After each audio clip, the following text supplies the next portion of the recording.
Okay, so let's get right into it. So, night is the token, but dust is the resource. What's the actual difference? Honestly, this is the number one question we see from developers when they first start digging into the Midnight network. But here's the thing. Once you really get this one distinction, the entire economic model just clicks into place. So let's break it down. First things first, to really appreciate what Midnight is doing, we have to talk about the problem it solves. And on pretty much every other blockchain, we all know the pain of gas fees. It's this universal headache that shapes everything we do on-chain. I mean, come on, we've all been there, right? You're all excited to mint a new NFT or make a swap, and then bam, network congestion hits, gas prices go through the roof, and you're left wondering if it's even worth it. It's just a terrible, unpredictable experience that makes you second guess every single click. And this right here is the fundamental issue. The very assets you're trying to hold and grow are the same things you have to burn just to do anything. Your balance just gets chipped away little by little with every single transaction. It forces you into this constant mental calculation of, is this action worth the fee?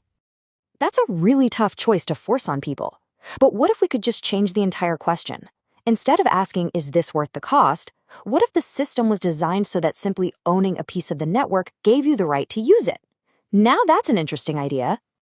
To really wrap your head around how Midnight pulls this off, there is one analogy that just makes it all make sense. It's the solar panel analogy.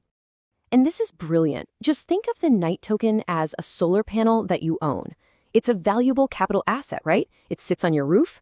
That panel, just by existing, generates dust, which is like the electricity. It's the consumable resource that actually powers everything in your house. You don't sell a tiny piece of your solar panel every time you turn on a light, do you? Of course not. So that is the core innovation. It's this beautiful separation. By decoupling the asset you want to hold from the resource you need to spend, you completely flip the economic model from one of constant depletion to one of steady generation. Okay, so let's zoom in on that solar panel for a minute. What exactly is the Night token? Let's take a closer look. At its heart, Night is the native utility token for the whole network. It's the main asset of the Midnight ecosystem. But it's not just another gas token. Its specific properties are what make it totally different. So here are the key things to know about Night. First, it's transparent, which is absolutely crucial for things like compliance and getting listed on exchanges. But here's the kicker. It is non-expendable for fees. Let me say that again. Your Night balance doesn't go down when you use the network. Its main job is to just sit there and generate dust. Oh, and it's also used for governance too. All right, so if Night is the solar panel, let's talk about the electricity. It's time to meet dust. Now, this is so important. Dust is not another token you can trade or speculate on. It is a shielded, non-transferable resource. It's pure utility, designed for one single purpose: to pay for transactions, to pay for gas. That's it. And this is where the design gets really, really clever. Dust is shielded, which keeps all your activity private. Because it's non-transferable, you can't have a secondary market for it, which kills speculation. And most importantly, your dust capacity isn't just a static number. It's dynamic. It grows the longer you hold Night, and it fades away if you sell or move that Night. It really is like a battery that charges over time. So, this dynamic battery, how does it actually charge up and run down? Let's walk through the entire life cycle of dust. So when you start holding some Night, your dust capacity doesn't just pop into existence. It grows predictably over time, taking about 1 week to go from zero all the way to its maximum potential. This creates a really stable and understandable rhythm for the whole network. The whole process flows through these 4 simple phases you see here. First, there's generation, where your dust capacity just steadily climbs. Then it hits max capacity and stays there as long as you hold your Night. But watch this. If you spend or move that Night, the dust that it was backing enters the decay phase, and it fades linearly all the way back to nothing. And finally, it hits zero and stays there until you decide to hold some new Night again. Let's just pause here for a sec, because this table really does a perfect job of summarizing everything.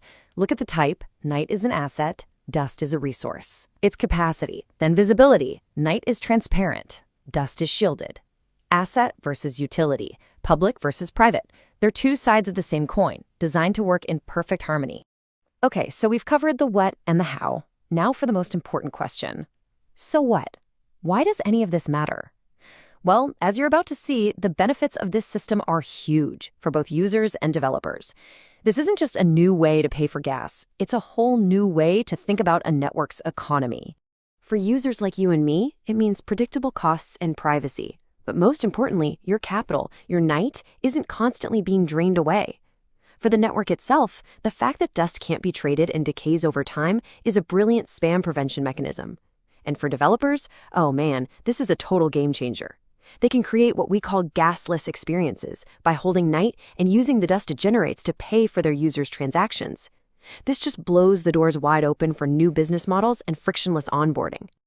So if you remember one thing, let it be this.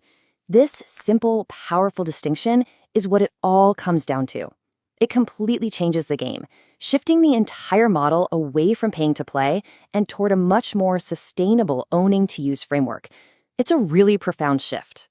Which brings us to this last powerful question.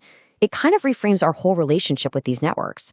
What if your access wasn't defined by what you spend every single day, but by the asset you simply choose to own and be a part of? That, right there, is the big idea behind the midnight economy.